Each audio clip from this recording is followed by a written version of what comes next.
Kimdir ki bilen qədir, anlaya bilməmsən. Bu adam divanədir, səni mən bağışladım o uca Allaha xatir. Ürəyim döndü külə, belə olmaz ki belə.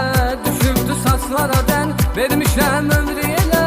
Adımı bir də mənim, gətirmə heç yerdə dilə. Hər şeyə bir xət çəkirəm, sevəndə əziyyət çəkirəm, bəssi daha. Bir-birindən uzaqlaşaq, istəmirəm qabaqlaşaq, bəssi daha. Hər şeyə bir xət çəkirəm, sevəndə əziyyət çəkirəm, bəssi daha. Bir-birindən uzaqlaşaq, istəmirəm qabaqlaşaq, bəssi daha.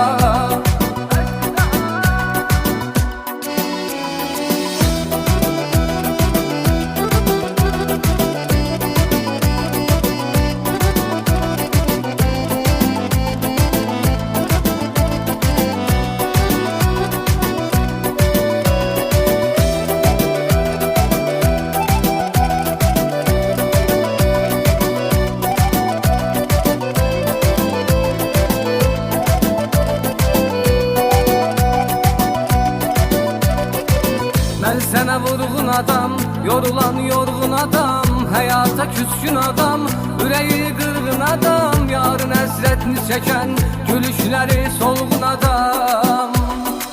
Ey gözü mavi dəniz, qoydun məni kimsəsiz, qalmışam tək başıma, yoxsan deyə çarəsiz. Puc oldu xəyallarım, xoşbəxt ola bilmədik.